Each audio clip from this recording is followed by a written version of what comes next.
আহলে বায়াত কারা? আহলে বায়াত শব্দের অর্থ কি? ঘরের লোকজন। পাক পাঞ্জাতনের অর্থ কি? এই মোমবাতি ধরায় আবার কিছু লোক আছে ভক্তি করে, এভাবে কি করে? ভক্তি করে। আবার অনেকে আছে নিষ্ঠুপ হইয়া বইসা থাকে। হাদিসটা রাসূল সাল্লাল্লাহু আলাইহি ওয়াসাল্লামের হাদিস, মুসলিম শরীফের 6155 নম্বর হাদিস। ওই হাদিসের মধ্যে চারজনের রাসূল সাল্লাল্লাহু আলাইহি ওয়াসাল্লাম চাদরের নিচে ঢুকানোর পর রাসূল বলতেছেন যে, হে আহলে বায়াত, আল্লাহ তাআলা তো চান তোমাদের থেকে অপবিত্রতাকে দূর করতে, আল্লাহ তাআলা তোমাদেরকে পবিত্র রাখতে চান। তাহলে আমরা আয়াত আর হাদিস দ্বারা বুঝলাম আহলে বায়াত কারা। এক নাম্বার হলো রাসূল সাল্লাল্লাহু আলাইহি ওয়াসাল্লামের স্ত্রীগণ। দুই নাম্বারে হলো হযরতে আলী, হযরতে ফাতেমা, হযরতে হাসান, হযরতে হুসাইন রাদিয়াল্লাহু তাআলা আনহু। এরা হলো কি? আহলে বায়াত। হাদিস আর আয়াত দ্বারা আমরা জানলাম এদের কথা। আর কোরআনের আমরা তাফসীর দ্বারা জানলাম যে আহলে বায়াত হলো রাসূল সাল্লাল্লাহু আলাইহি ওয়াসাল্লামের স্ত্রীগণ, রাসূলের সন্তানগণ, বনু হাশেম, বনু কুরাইশ, আব্দুল মুতাল্লিব এবং হযরতে আব্বাস রাদিয়াল্লাহু তাআলা আনহুর বংশধর কি? আহলে বায়াত। আর আমরা যারা এই শব্দটা ব্যবহার করি পাক পাঞ্জাতন, পাক পাঞ্জাতন, এরাই আহলে বায়াত।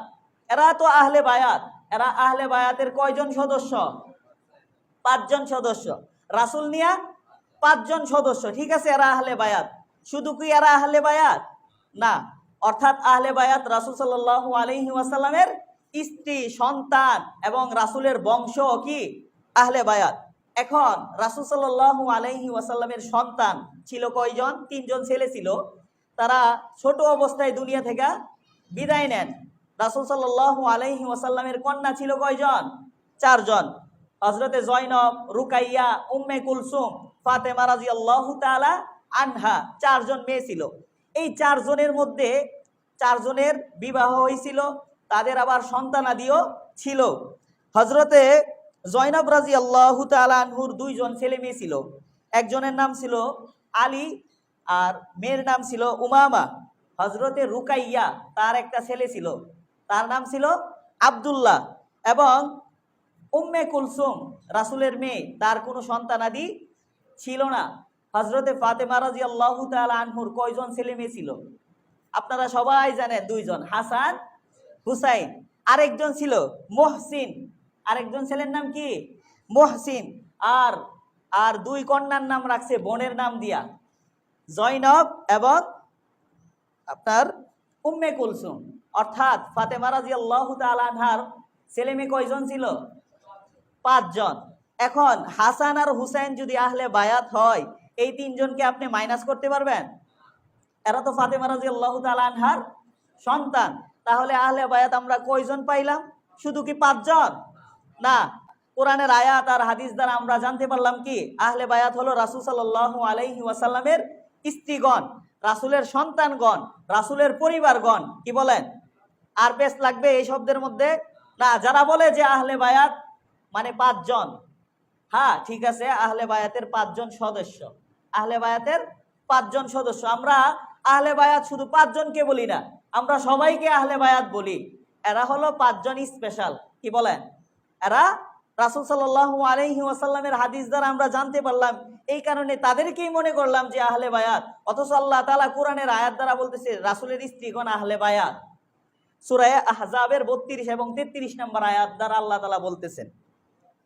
তো এখন আমরা জানবো পাক পাঞ্জাতন। পাক পাঞ্জাতন অর্থ কি? 5 জন পবিত্র ব্যক্তির আত্মা বা শরীর। এই শব্দটা কুরআন হাদিসের কোনো জায়গার মধ্যে নাই। পাক পাঞ্জাতন শব্দটা কুরআন হাদিসের কোনো জায়গার মধ্যে নাই। এখন আমাদের সমাজের মধ্যে এই পাক পাঞ্জাতন নিয়ে কিছু কাজ করে, যেগুলি ইবাদতের মধ্যে পড়ে না। কেমন ভাবে? যে একটা টেবিল, টুল, এই টুলের উপরে 5টা মোমবাতি ধরায়। 5টা মোমবাতির মধ্যে বড় একটা মোমবাতি, একটা বড় মোমবাতি রাখে, এই মোমবাতিটা রাখে মাঝখানে, আর চারদিক দিয়া 4টা মোমবাতি রাখে। দেখছেন আপনারা? তো 5টা মোমবাতির মধ্যে বড় মোমবাতি কে বলেন? বড় মোমবাতি কে? রাসূল সাল্লাল্লাহু আলাইহি ওয়াসাল্লাম, নাউজুবিল্লাহ বলেন, রাসূলেরা আপনি বলতেছেন যে তারাই বলতেছে যে রাসূল সাল্লাল্লাহু আলাইহি ওয়াসাল্লাম নূরের তৈরি, বলে না? এই লোকগুলিই বলে যে রাসূল নূরের তৈরি, বলে না? আবার এই লোকই রাসূলের উদাহরণ দিছে মোমবাতির সাথে। কি বলেন? রাসূলরে উদাহরণ দিতেছে কি এর সাথে?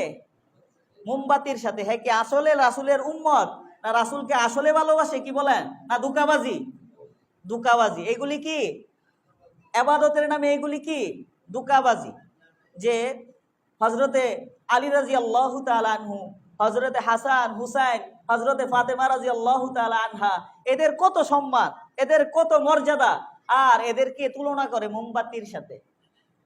আর মনে করতেছে এই কাজটা কি ইবাদত। আপনার বিবেকের কাছে আমি প্রশ্ন রাখলাম, এটা কি ইবাদত? রাসূলের দিয়ে আপনি সম্মান দিলেন, না রাসূলের সম্মান কমাইলেন? রাসূলের আপনি তুলনা দিলেন মোমবাতির সাথে। রাসূল কি মোমবাতি? অথচ কেউ যদি বলে রাসূল মাটির তৈরি, তাহলে আপনার শরীরের মধ্যে আগুন লাগা জায়গা। হুজুর ওয়াহাবি, হুজুর রাসূলের দুশমন। অথচ আল্লাহ তাআলা কোরআনে বলেন রাসূল মাটির তৈরি।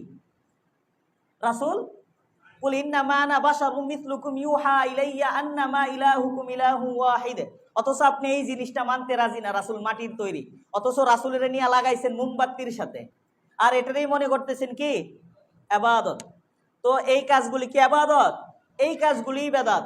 এই কাজগুলি দ্বারা শিরিক তৈরি হয়। তো আল্লাহ তাআলা আমাদেরকে এই কাজ থেকে হেফাজত করুন।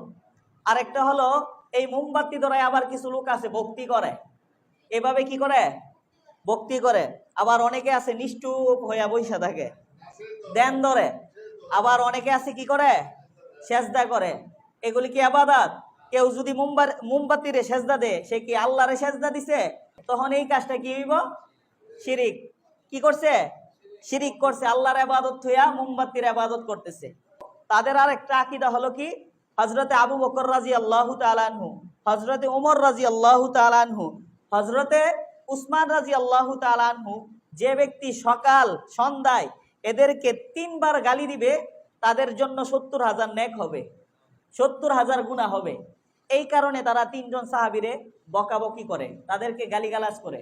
এমনকি হযরতে আম্মা জান আয়েশা রাদিয়াল্লাহু তাআলা আনহারেও তারা গালিগালাজ করে। এটা কার আকীদা? এটা কার আকীদা? শিয়াদের আকীদা। কিন্তু আমাদের মুসলমানরাও এই আকীদাই বিশ্বাস করে।